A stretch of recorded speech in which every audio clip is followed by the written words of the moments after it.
What up? Say Stowe G. Back with another topic, back with another video. So the title of this video is going to be never get comfortable with a job. So we can talk about it. So admin notes, thanks again to all the subscribers that have subscribed to my channel. I endeavor to keep pushing the videos out to give you leverage to better sales. Let's get into it. So why do I say never get comfortable with a job? So I think that kind of goes without saying with it being 2026 right now and how the job market is right now.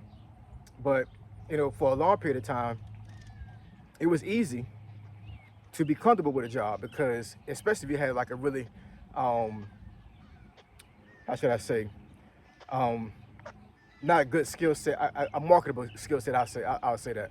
A very marketable skill set, a skill set that's very sought after, a skill set that is rare, right? If you had a skill set like that and you was able to work a job, working that skill set, then your job was pretty much secure, right? You pretty much like bought your own ticket when it came to job security and, you know, and to be able to, you know, navigate the job market with no problem. Even if you got fired, you could still pivot over to something else easily because of your skill set. Well, in 2026, that's not the case anymore, man. It's not. A job is not safe. It's not.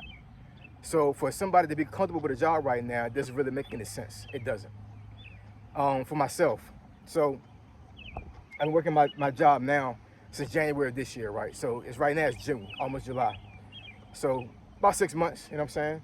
Everything been going well. I like the job. I think that it has purpose. I enjoy working the job. I enjoy the co-workers. You know, the leadership there is solid. So, you know, not bad. One of the better contracts I've been on, I would say, right? So, as at this time right now, you know what I'm saying, I'm working to solidify my position in the job because it is a contract job. It's a government contracting, right? So government contracting can be very volatile. I learned that the hard way when I first retired from the Army and started going to government contracting, but it pays a lot of money, right?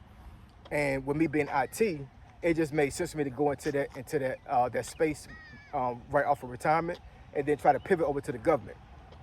And I'll make another video about the government because I've tried to get into the government space and it hasn't worked out. You know what I'm saying? It may work out one day, who knows? You know what I'm saying? But as of right now, government contracting is what I've been focused on. But you know, to say that you should be comfortable or can get comfortable with a government job or a contracting job with the government, yeah, you're fooling yourself. It's just not the case. For the most part, before Doge happened, before the job market became this crazy, it was never a thing to be comfortable with a government contracting job because, like, once again, it's volatile, right?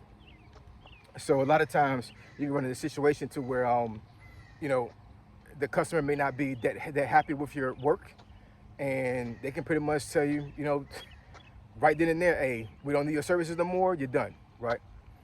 So I learned that, you know, first, after I first retired, I'm like, you know what? I need to make sure that I have something in my hip pocket to sustain me and to have some type of, you know, exit plan when it comes to a government job, well, a government contracting job. Because even though the contract is solid right now, that's not to say that it's going to be solid a couple months from now, or even a couple of days from now, for that matter. You know what I'm saying? A customer can really come at you and come at the person that's in charge of the contract and pretty much say, hey, it's not working out. You know what I'm saying? And you have no clue what's going on until you get that email or that phone call saying, hey, don't come into work today. The contract is over with, right? So in those scenarios, what do? Well, you should already have a plan in place just in case that happens, right? And I understand a lot of folks not in the government space when it comes to contracting, you know what I'm saying? But even if you're in corporate America, sorry, y'all, it's hot as crap out here. It's really humid. But yeah, so, you know, even in the corporate America space, and even blue collar workers, right? You know, in this job market, you cannot be comfortable with any job you have. None of it. You know what I'm saying? I don't care how good your skill set is. I don't care how good you know that person that hired you. I don't care how long you've been on the job. You cannot be comfortable. You have to be able to have something in place just in case you need to pivot out of that job, right? And I'm not telling you to quit the job. I'm just saying, like, you need to have something in place just in case they let you go. because a lot of folks wind up getting caught off guard with these layoffs. Recently, I made a whole bunch of videos earlier this year about layoffs. And I'm pretty sure that even though so many folks may had an inkling about what was going to happen, some folks just didn't want to believe it. You know what I'm saying? A lot of folks was in denial. And that's the bad way to be. It really is. You know what I'm saying? You should not be in denial when you see the red flags coming at you, right? So if you're in a job right now, Lord forbid if this is going on, right? But if you're in a job right now and there's kind of like red flags going on or whatever, and folks are like doing rumor mills and saying, hey, don't look good for the contract this next month, or this section of this work is subject to be let go. If somebody saying that, you know, so you need to, you know, be like, hey, what's my next move here? Instead of you getting that phone call, that text, or that email, and then you're like, oh shoot, now I'm behind the power curve now, right? So, you know, it's even with the job I have now, right? You know, and like I said, like I love the job I have right now. Have no issue with it at all. You know, like I said, it's a very good contract, very solid contract. But I'd be a fool to think that it's not volatile, because history it never fails. You know what I'm saying? Like, I've seen this happen plenty of times over and over and over again, especially in the government contracting space. I know folks personally that literally had a tap on their shoulder on a Wednesday and said, clear your desk off, we're done. And this wasn't their fault. It was pretty much the customer just said, like, we don't want you here no more. And they can literally just let you go just like that. No 2-week notice, no severance pay. You know what I'm saying? Some of these contracts didn't even have PTO to cash in, right? Which is crazy, you know what I'm saying? Like, I don't know if anybody's in government contract, you know what I'm saying? But if you take a contract with the government, you need to make sure that you can cash your PTO in. Because if you can't, that's rough. You know what I'm saying? That's paid time to you know what I'm saying? You earned that PTO. And the very first contract I was on after I retired, I think at one point it was that way where you can cash in your PTO. But by the time I left the company, I think I had like, I don't know, maybe like 50 hours of PTO, and it was non-cashable. Couldn't cash it in. So I'm like, what? This sounds crazy. So, I mean, maybe I need to get something extra in my check when I leave here. Nope, didn't get none of that. You know what I'm saying? So, you know, this is something you have to really think about. But you got to ask yourself, man, are you comfortable with your job right now? Do you like your job? Because some folks don't like their job. You know what I'm saying? So that could be a problem as well. Actually, I would say that most folks don't like their job.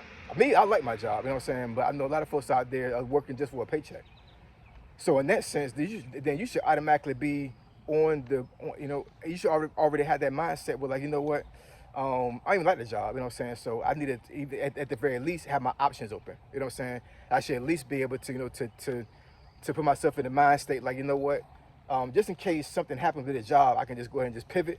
And even though it's abrupt and I maybe kind of messed up a little bit, at least I had a mind state with, like, I had some plans in place. Planning is everything, man. It really is. You know what I'm saying? Don't get comfortable. Don't think this job gonna last forever. Don't think folks like you. You know what I'm saying?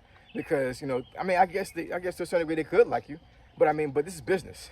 When you work a job, man, it's business. That's it. That's all it is. You know what I'm saying? I'm not saying for you to scorn your coworkers and not be friendly to them and everything. What I'm saying is that when you're working for somebody, 9-to-5 job, whatever it is, you know what I'm saying? It's business. It's professionalism. So if you get let go, it's business. If you get fired, it's business. You know what I'm saying? You know, so don't take stuff personal. So when you're looking for another job or having something in place to where, like, you need to pivot if you get fired or whatever, don't feel bad about that. I think some folks get in the mind state with, like, you know, they like the job so much that, like, they feel they're betraying their job if they put things in place just in case they have to leave the job. Nah, man, you need to look out for yourself and for your family, not for them. Because I'm telling you right now, the job is not gonna look out for you like you can look out for yourself. That's never gonna be the case, ever. You know what I'm saying?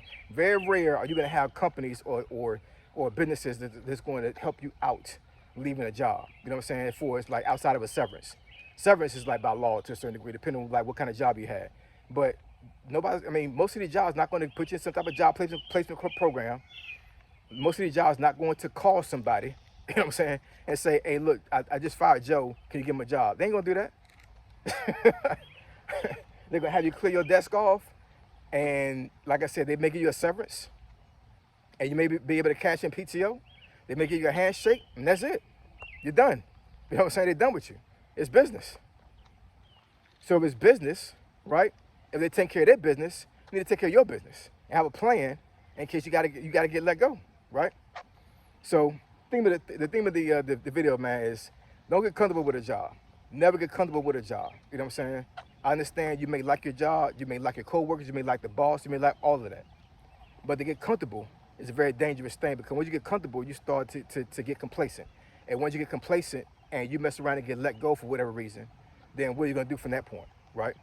It's not gonna be a good look for you or your family. So don't get comfortable with a job. So I appreciate y'all. Love y'all.